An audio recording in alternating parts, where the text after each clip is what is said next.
Hey guys, what's up? I begin today's episode off flexing a little bit because I'm going to walk you through one of the best reads that I've had recently, which is The Naked Ape by Desmond Morris. He wrote this book way back in 1968, I believe, and it was amazing. My father gifted this book to me, and it was really amazing about how applicable a lot of Desmond Morris's points and lessons are still today. Feels like we haven't really taken a lot of his advice into consideration, which is true for a lot of the older books that I've read. But without further ado, I'm going to share my screen with you here, and we can jump into some of the key takeaways from Desmond Morris's The Naked Ape. And so this book is a study of human biology. And in chapter 1, Desmond starts out with our biological origins. And he explains how we can apply the typical biological examination that we use to evaluate a lot of other animal species, how we can use that to examine the human animal, right? And we haven't really, well, up to that point in the 60s, we hadn't really applied that zoological approach to human studies. And so Morris points out in chapter 1 why this is important, and it kind of provides the basis for the entire book, because he is a zoologist and because he is studied in that form of scientific approach, or in that scientific approach, he explains why he's going to apply it to the human animal. And his central argument from chapter 1 is that while intellectual development has been a huge part of the human animal's evolution, this development in the grand scheme of history is still very much in its infancy. So many of our actions and interactions today are still influenced by our most basic biological necessities. And so he goes through a lot of those basic biological necessities and explains how some of our current day actions are still impacted by those needs and by our biological urges. And so it was a very eye-opening intro there in chapter 1. One of the best quotes that I pulled out from chapter 1 was, "It is only a wise primate, like our hunting ape, that knows its father."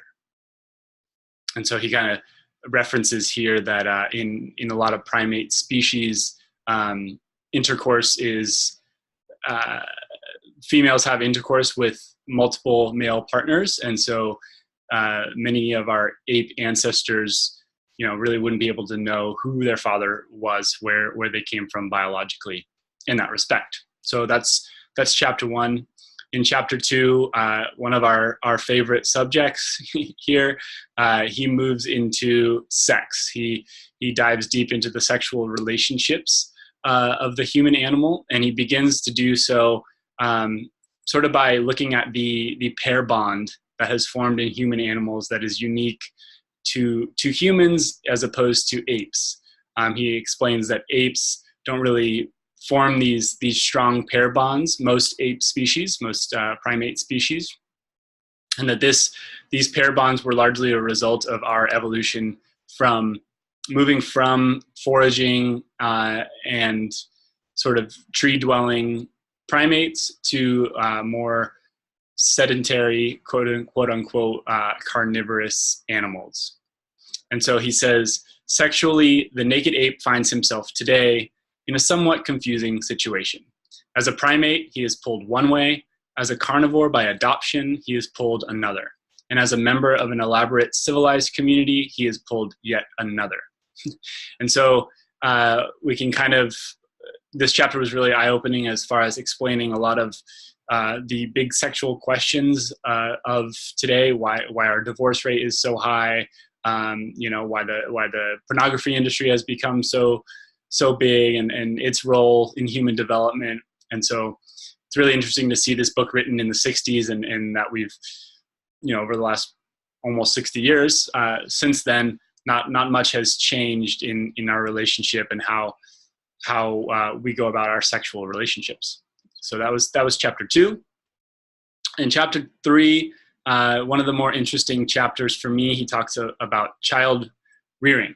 And really my biggest takeaway from this part of the book was of the imitation behavior that happens, that happens, and that's so prevalent amongst very young children. And then he also talks about research that suggests children are powerfully stimulated by the sound of the mother's heartbeat. And so I've been observing young mothers or mothers with young children very differently since reading this book, because he explains how no matter whether a mother is left or right hand dominant, she will carry children predominantly on her left hand side, because that keeps the child's head and the child's heart closer to her heart, which is a comforting rhythm, a comforting vibration for that child. And so sort of going along the lines back to what I mentioned earlier as far as the imitation behavior and how important it is for parents to exemplify the actions that they would like to see be reacted in their children. Morris says, an agitated mother cannot avoid signaling her agitation to her newborn infant. It signals back to her in the appropriate manner, demanding protection from the cause of the agitation. This only serves to increase the mother's distress, which in turn increases the baby's crying. Eventually, the wretched infant cries itself sick, and its physical pains are then added to the sum total of its already considerable misery. All that is necessary to break the vicious circle is for the mother to accept the situation and become calm herself. So again, this is very eye-opening to me as someone who aspires to have children in the coming years, to really understand how important it is to step into that exemplary version of yourself in order so that that version of yourself is reflected in your child. If we go down to chapter 4, he talks about chapter 4 is all about human need for exploration. And he suggests that the survival of the human animal can actually be attributed directly to our desire to explore and experiment.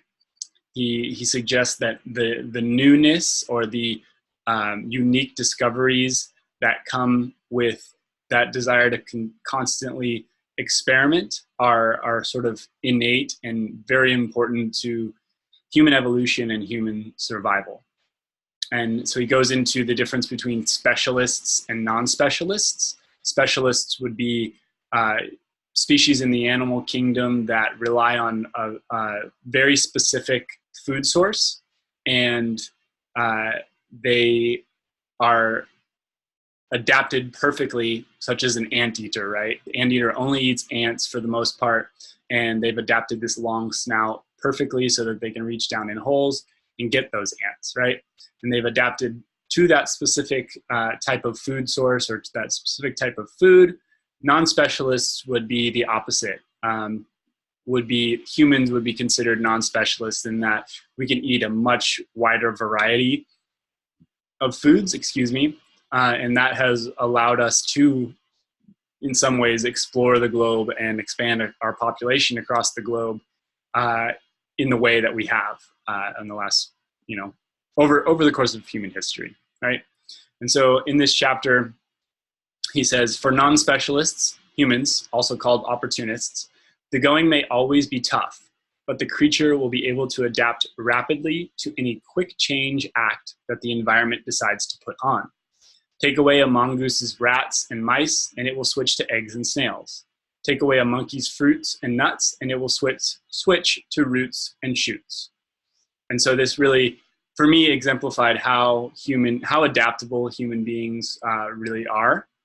And it kind of gave me some hope that despite our challenges, the challenges that will confront the human species in the next 30 to 50 years as far as climate change and everything else, it really gave me hope in our adaptability and our ability to find solutions and really continue forward healthily.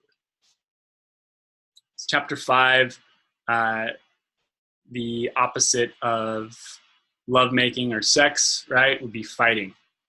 And so he talks about 2 main reasons why animals fight, and yes, humans qualify as animals. The first reason is to establish their dominance in a social hierarchy, and the second is to establish territorial rights over a particular piece of ground.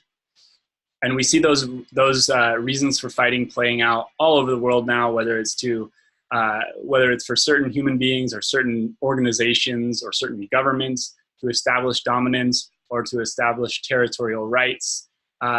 Those are sort of the underlying motivations, the underlying biological drives and biological urges that can be linked to any form of fighting or conflict that you see in the world today, really. And so I see this. I play basketball Tuesday nights here in our little town of Uvita, Costa Rica, and I can see this fighting, this need to establish dominance in a social hierarchy pretty much every week, whether it's arguing over whether the ball was out of bounds or if it was a foul or whether that was a 2-pointer or a 1-pointer. And it really has sort of opened my mind into how biologically driven we still are despite our technological advancements. And so one of the most poignant quotes that Morris left us in this chapter was, "If a species is to survive, it simply cannot afford to go around slaughtering its own kind. Intraspecific aggression has to be inhibited and controlled, and the more powerful and savage the prey-killing weapons of a particular species are, the stronger must be the inhibitions about using them to settle disputes with rivals. This is the law of the jungle, where territorial and hierarchy disagreements are concerned. Those species that failed to obey this law have long since become extinct."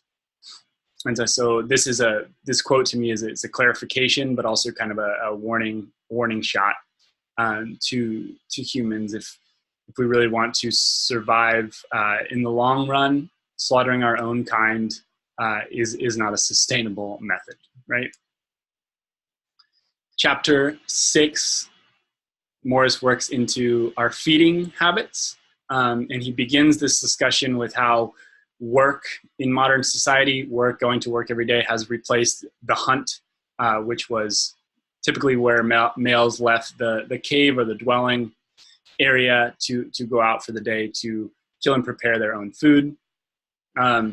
Points out that going to work for men, and I realized this was one of the chapters that the fact that this book was written 60 years ago really hit me. You know, a lot of his points on work and the predominance of male-to-male interaction in the workplace made me realize how far we have come in some regards, as far as who's in the workplace and what those interactions and relationships in the workplace look like today. But one of the things he pointed out was, we still use phrases like, I'm going to go, I need to move to make a killing in the city, right? Need to move to the city to go find economic prosperity. And this is sort of a way that we have rephrased this, our natural need to go out on the hunt, and how we've kind of become pseudo hunters in the modern workplace. So really interesting stuff about feeding, and also how we sort of tend to each other, and how we look about, how we interact with the different tastes of our food, sweet versus savory, and how our biology as primates who adopted carnivorous behavior. One of the big things was he explained why we sort of have this yearning, this sweet tooth from a biological perspective, because of the fruits that we were so used to eating for many, many years as primate species. Even as we adapted carnivorous behavior, it's in the grand scheme been a more recent evolutionary development. And so we still crave the sweets, even at the end of a big savory meal. We want something to sort of satiate us on the sweet tooth side. Chapter 7 was all about comfort, and he explained how our comfort levels, or how we've adapted from this grooming behavior that we see in a lot of primate species. to how we use our interactions with others and mostly our voice and our vocal intonations to comfort each other. And so apes obviously haven't developed the same language, the same set of words and modifiers, I guess, as we have, as humans have. And so they still engage in these regular grooming behaviors that we see with monkeys sitting around and making sure they pick the ants and other insects out of each other. And because we have largely replaced that with our own grooming habits, self-grooming, you might call it, we do this through our speech and through the way that we talk and interact with each other. So one of the biggest points he made was in a new setting, in a new social setting, instead of diving right into topics that might be controversial, that might involve differences of opinion, we always sort of use our speech and use our talk to sort of groom each other and comfort each other into opening up and diving into these new situations. So we talk about the weather, we talk about what movies we've seen recently, entertainment news, sports news, things that we can connect on in order to form that relationship, to make each other comfortable, in order to sort of move on further. And he also talks about sort of the psychological aspects, the mental aspects of illness, suggesting that a lot of our minor illnesses actually kind of stem back from our need, or go back to our need for comfort. And he says, an ailment that is severe enough to put us helplessly to bed, therefore, has the great advantage of recreating for us all the comforting attention of our secure infancy. We may think we are taking a strong dose of medicine, but in reality, it is a strong dose of security that we need and that cures us. And so this kind of goes into, when you're feeling under the weather, it does feel really great to have someone make you that bowl of soup or tuck you into bed and sort of not dote on you, but sort of help to take care of you. And so he talks a little bit more in depth than I go through here, about how our need for comfort can actually proliferate some of our minor illnesses.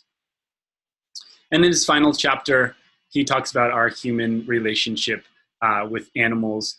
And the biggest thing that he touches on here is that he comes back to his initial point of why we needed to take a zoological or a biological approach to studying the human animal in the first place, is that a lot of our issues in our relationship with ourselves, our relationship with other humans, and our relationship with nature is that we view ourselves as separate from the natural world, when in fact we are very much a part of that animal kingdom, and we have this need to form symbiotic relationships with other animals, but these relationships are very, very rarely mutually beneficial, he says. So, he makes a case for animal conservation in this chapter, which is not a surprise as a zoologist. And I won't get into too much more detail here, but I'll leave you with his quote from near the end of the chapter, which is, "As I have stressed throughout this book, we are, despite all our great technological advances, still very much a simple biological phenomenon. Despite our grandiose ideas and our lofty self-conceits, we are still humble animals, subject to all the basic laws of animal behavior." So I hope you've enjoyed this review of the 8 chapters, or my biggest takeaways from the 8 chapters of The Naked Ape by Desmond Morris. I'll put the link where you can find this book on Amazon, and also to where you can read the full review on my website below. But if you guys like this video, let me know down below, share your comments on it. If anyone's looking for a new read, please share this video with them. And you can subscribe right up here. I'll be posting more videos like this and more helpful stuff about how to write great, how to organize your writing flow, anything else you guys want. Let me know what you'd like, and we'll see you next time. Thanks, guys.